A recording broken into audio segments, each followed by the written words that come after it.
ఈరోజు ఎంతోమంది వేలాదిగా జన సైనికులు, వీర మహిళలు, తెలుగుదేశం పార్టీ కార్యకర్తలు, బీజేపీ కార్యకర్తలు, జన సైనికులు అందరూ కూడా పేరు పేరున ఉదయపూర్వ నమస్కారం. ఈరోజు చాలా అదృష్టం, ఎందుకంటే హెలికాప్టర్ కనుక పైకి కొంచెం ఎగిరుంటే ఆయన పెద్ద ప్రమాదం నుంచి తప్పింది.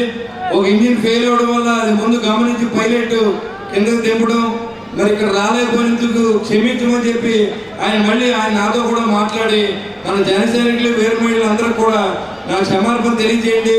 ఎండగా లెక్క చేయకుండా మరి ఎంతో కష్టపడి మీరందరూ కూడా ఇక్కడికి వచ్చారు.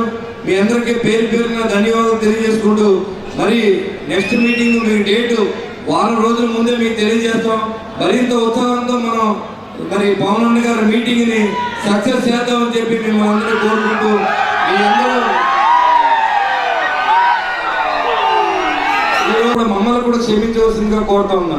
ఎందుకంటే ఈ రోజు చాలా ఉత్సాహంగా మరి అందరూ కూడా హెలిప్యాడ్ దగ్గరికి వెళ్ళడం జరిగింది. మిత్రులందరూ కూడా ఉత్సాహంగా రావడం జరిగింది. అనుకోకుండా ఈ సంఘటనకి మరి అందరూ కూడా మరి మీరు క్షమించమని చెప్పి నేను మనస్ఫూర్తిగా కోరుతా ఉన్నాను. పవన్ కళ్యాణ్ గారి తరఫున, జనసేన పార్టీ తరఫున, మరి వీర మహిళలకు, జనసేన పార్టీ కార్యకర్తలకు, బీజేపీ కార్యకర్తలకు, జన సైనికులకు అందరూ కూడా పేరు పేరున ఉదయపూర్వ నమస్కారం తెలియజేసుకుంటూ, ఈ జరిగిన ఈ రోజు సాంకేతిక లోపం వల్ల పవన్ కళ్యాణ్ గారి ప్రోగ్రాం జరగలేదు. అంతేకాకుండా ఎలక్షన్ కమిషన్ అధికారులు అందరూ కూడా పూర్తిగా సహకరించారు. మీ అందరూ కూడా పేరు పేరున ధన్యవాదాలు. ఎందుకంటే మీ డ్యూటీ అయినప్పుడు కూడా ఇది మన సొంత ఈ మీటింగ్ లాగా మీరందరూ కూడా ఇవాళ ఇప్పటి వరకు చాలా కష్టపడి పనిచేశారు. మరి మీ అందరూ కూడా నా ఉదయపూర్వ నమస్కారం. మళ్ళీ క్షమించండి. మళ్ళీ ఇంకొక డేట్ తీసుకుని మనం ఒక 5-6 రోజుల ముందే మంచి ఏర్పాట్లు చేసుకుందాం.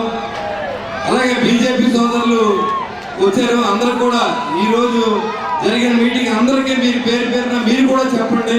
మన కార్యకర్తలు కూడా ఒకరొకరు మాట్లాడి వీర మహిళలకి అందరికీ పెద్దలందరికీ తెలియజేసి ఈ మీటింగ్ క్యాన్సిల్ అయినందుకు, మరి పవన్ కళ్యాణ్ గారు రాలేకపోయినందుకు మనందరూ కూడా క్షమించమని ముందు వేడుకుంటున్నాం. జై హింద్, జై జనసేన, జై బీజేపీ, జై తెలుగుదేశం.